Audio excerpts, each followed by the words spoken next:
My next guest will be facing Josh Harvey on April the 2nd at XMMA 4 Black Magic. And of course, is Adli Edwards back on the show. Adli, how are you? Doing fantastic. It's a pleasure to be back. Yeah, it's good to see you, man. And as I was saying a little bit here before we started this interview, you have to be excited for this event. I mean, you got a tough opponent and you're on a card that is just, it's like a UFC card. There's like 80 UFC fighters on the card, former UFC fighters. How pumped are you for this event? Oh, I'm super pumped. It's like a UFC fight night card almost. The talent is awesome. It's a really cool chance to showcase myself on a bigger stage, which is, always exciting. I think there'll be a lot of eyes on it. I think there's gonna be a lot of energy there. I think it's gonna be really cool. I'm beyond excited to come back to this sort of event. For sure. Now, I got to ask, is there one fighter in particular that you're really excited to see? I mean, John Dodson's going to be there. Yeah, Curtis Millender, Zach Otto, John Howard. I mean, there's a lot of them. Is there one that kind of stands out, or are you just excited to be on the card in general with all these great fighters? I'm excited to be there to fight myself. I think it's cool that they're all there, but there's nobody in particular. I think it brings a lot of value to the card. I think it spices it up, but hey, if it's just me and my opponent, I'd be cool with that. So nobody in particular. I think it'll be cool. I think it'll be a lot of cool fights, definitely. I think some excitement, high level fights for sure. Now, like you said earlier before we started this interview, you're used to being like the main event, right? So this is going to be a little bit different for you. You'll be making the walk down to the cage, one of the first fights of the night. Do you feel like that's going to be any different for you mentally to prepare ahead of time, or is this just going to be like any other fight?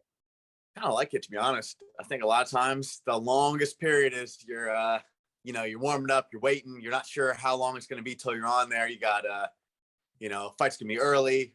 First round finishes, they're going to go to decision. If every fight goes to decision, that could be a couple hours of extra waiting time before you fight. So there's only so much wiggle room now. So I think I'll be able to get in there. I'm a little impatient to fight right now. So the sooner the better. That's just an hour or two. And this is going to be in New Orleans, so there's obviously a lot to do in New Orleans. What's the game plan as far as heading there? Like, how early do you have to be there before the actual fight night on April the 2nd? Yeah, so me and my coaches, Marcus Davis and Josh Williams, are heading down there Wednesday. I think they've got some media stuff on Thursday. We're raining Friday, and then the fight's Saturday. So I think the fight card starts at 7, which means, I got the whole night to hang out and check out the city. Heard the food's great, music's good. I think it'll be pretty cool. I just want to explore a little bit, and I got Wednesday night and Thursday to do that as well, so that'd be pretty cool. Yeah, you mentioned Marcus Davis, so I just want to touch upon that right now because Marcus Davis is from the same area that your opponent Josh Harvey's from. So I have to imagine Marcus has some maybe a little bit more knowledge on your opponent than other guys you fought in the past. Has that been like addressed? Has he told you, what he thinks? And do you just feel like more confident knowing, you have someone like Marcus Davis in your corner who knows your opponent so well? Let me put it this way. Where they sent me the opponent list, I always, get the name. I send to my coaches. I look at film. They look at film. We get some notes together and make a decision. I have never, ever had him respond back faster than this fight. He was like, yes, take it. So I guess he knows the guy. I guess they trained together at some point. So I was literally like 7 seconds after I sent it. So he's usually a lot of deliberation, making sure everything lines up, and he wanted me to take the fight. So he obviously must know something that somebody doesn't know. Yeah, and it's funny, you and Josh have a almost identical record, very, very close. So Marcus fully believes that this is your fight to lose here. Like, he believes, just based on your overall skill set, that you should be able to go in there and get Josh maybe out of there. Yeah, from what I've seen, from what my coaches have seen, I really don't see how he can win, to be honest. He doesn't seem that dangerous, and I think I'm a lot better than him in a lot of areas. His strengths I'm better than him in, and his weaknesses I'm way better than him. I just feel like I got him across the board. I think it's gonna be a great fight for me to showcase. I love that he does have a good record, which is really cool. He's got all first round finishes, all those wins. I think the amateur record wasn't bad either. I really think that it'll look good on paper, and he looks the part. He looks like got the fighter type build and look. So I think it's gonna be a great chance for me to showcase and show. At a great tally that hopefully takes me even further in my career. So you talk about, you feel like you're better than him everywhere. Like, what areas, when you look at his skill set, do you feel like he's best at? Where do you feel like he's weak at? Well, I think what you've seen across the board is he someone who doesn't want to strike with people. He looks a little skittish on his feet, and he just wants to rush people against the fence, smash in there. He's a little more physical than all of his opponents he's fought, although I will say he hasn't fought the guys nearly the caliber opponents I fought. So he just kind of muscles him over there and pins him to the wall. And usually the guys up there don't have very much of a grappling resume. The ones that do beat him or neutralize him, and even then it's a little bit of a scramble and a scrap, and it's wild. And most of his fights, yeah, the guys suck at no disrespect to them, but they don't have the skills to compete with his physicality, I guess. I think I'm much more physical than he is, let alone his opponents who are not. He's going to find that out. I might not look the part, but I'm strong, and I got some power in, and I've got the wrestling credentials and background to back it up. I think he was a state champ wrestler out of Maine. Again, no disrespect to Maine, but that is not the wrestling state. Northeast is definitely not known for that, and I think he's going to see the difference. I don't know who he's training with, but there's not anybody like me, that's for sure. So he's going to get in there and feel a different kind of strength, different kind of power, different kind of finesse. And I'm getting just excited thinking about it. I'm going to go out there and put the hurting on. And I think on the feet, I mean, if he gives me too long, I'll put him down. I'll drop him. So it's going to be, I think, bad for him everywhere. I think he's going to get uncomfortable real quick, and things are going to escalate quickly for him. Okay. So as far as like on the ground, let's just say, hypothetically speaking, that you land on your back on the ground, and with Josh, being that physical guy with his wrestling prowess, like, how do you feel about your ability to get up off of your back if that's a situation that you're in? Is that something that you've been working on in this fight? Yeah. So say the ref trips me, I end up on my back. I don't see how else we're getting there, but I have been on my back between my amateur and professional career combined less than 10 seconds. Not in all my fights all together. I do not stay on bottom. I am very good at getting up, and I'm very good at attacking from the bottom. And I don't see how he or anybody can keep me down. So I don't want to sound too arrogant here, but I think that's a skill of mine. I don't know how he would keep me down. I don't know how he's going to pin me on the fence. I don't think he's got the footwork to put me there either, or the danger on the feet to make me want to avoid him. I think I'm going to be able to, if we got to his best areas, I think he's going to find out real quick there's a massive difference in feel than what he's used to in his other fights. I just don't see a situation. I don't have anybody at the gym much bigger than me, much better wrestling pedigrees than him, that can do that to me. I don't see how he would be able to. So who have been your main training partners this camp? Has it been any different than camps previously? Yeah. So I've got some of my old training partners. I've got a lot of the local guys. I've got, my training partners I trust and I know that give me good looks. They're fantastic partners. But I've been training a little bit, bouncing around in some of these different gyms in the area, getting different looks from a guy here, different guy there. I've been going on Fayetteville. They've got a couple of pros. One guy, Aries, who's fighting CFFCs for the title tonight, actually, for the lightweight title. I'm training with him. And then right now I'm actually up in Ohio. I took a week trip up here to get some better wrestling looks. Ohio's a strong wrestling state. Here with my buddy Josh Williams. He was my coach when I first started. And they've got a fantastic facility here, a ton of great guys, and a ton of really good high-level college wrestlers. So I'm getting all the looks I need. Honestly, I would love to thank people in particular, but there's just too many of them. Just know, if you guys are listening here, I love you guys all. You guys are great work and looks for me. And it's all going to be on Showcase soon. So the last time you did fight, we spoke after that. That was all the way back in November of 2020. And I know you had a hand injury, so that kept you out for a little while. But I can't imagine you wanted to be away from competitive action as long as it's been. I mean, geez, we're already in 2022 now. Is it just the case that you've had a tough time finding fights? That's why you haven't fought since November of 2020? Yeah, I would say by spring of 2021, I was probably good to go.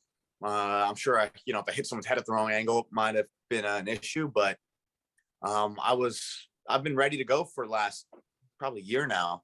So it's just been a case of we get fights, opponent falls out. We can't get local regional scene in North Carolina still. Athletic commission still kind of getting stuff sorted out. So there's no fights around here. People don't want to send me out to beat up their hometown guy. The big shows, it's like I'm just on the. It looks like I'm going to get it. I'm not going to get it. It's that playing that dance right now. So it's been a little bit of a limbo, but I feel honestly, I think I say this every time I talk to you, but I've gotten a lot better since last fight, and I think the time off has kind of given me a different kind of perspective on my career.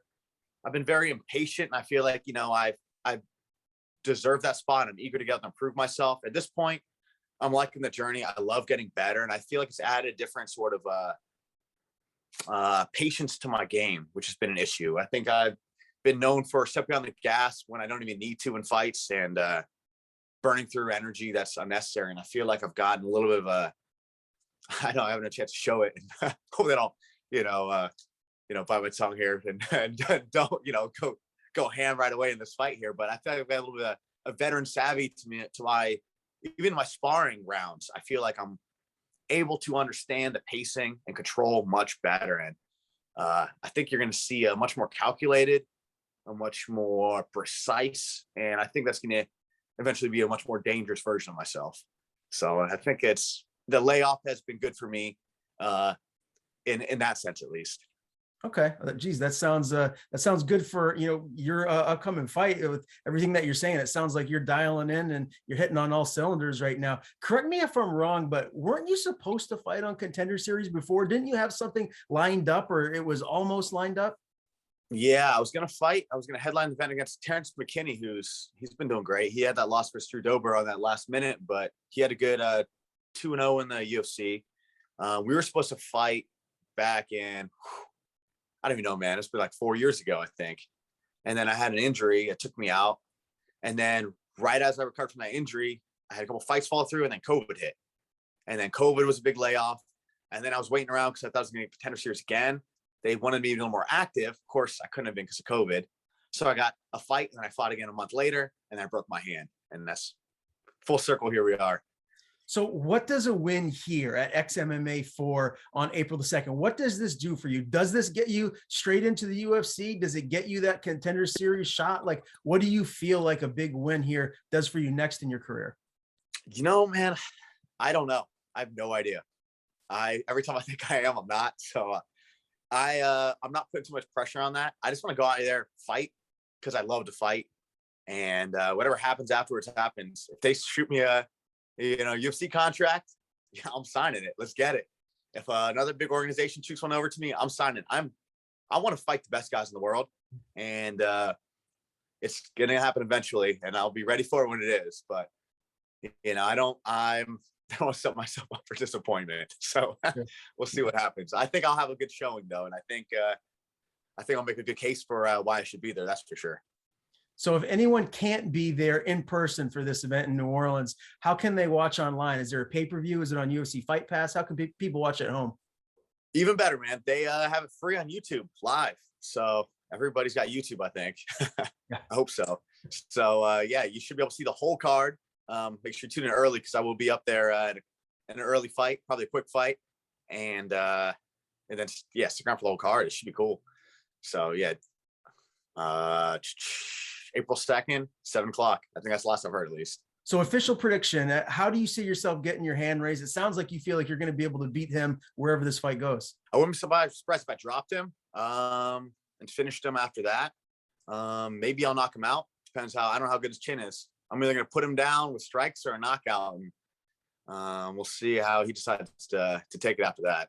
Maybe hop on his back, rear naked choke after I drop him, or maybe he'll stand back up and put him away the old-fashioned way. So we'll see. I would say definitely a knockout. I feel like that's to some degree that's going to lead to the finish, if nothing else. Do you think this gets out of the first round, or are you expecting this to be quick? I don't know. Depends on how aggressive he is. I want to fight. I'm not in a rush, so that's up to him. We can finish it early, or maybe a late first round, early second. I don't see it going to a third, but if it does, I still predict a finish. Okay, man. I cannot wait for this one. April the 2nd, XMMA 4, Black Magic, Adli Edwards, Josh Harvey in a featherweight bout. Always great talking to you, my man. Before I let you go, I want to give you the floor. Tell people where to follow you on social media. And if you have anyone to thank, any sponsors, the floor is yours. Yeah, follow me on Adli Edwards at on Instagram. That's where I'm most active. Not super social media savvy, but I'll put up what's important down there.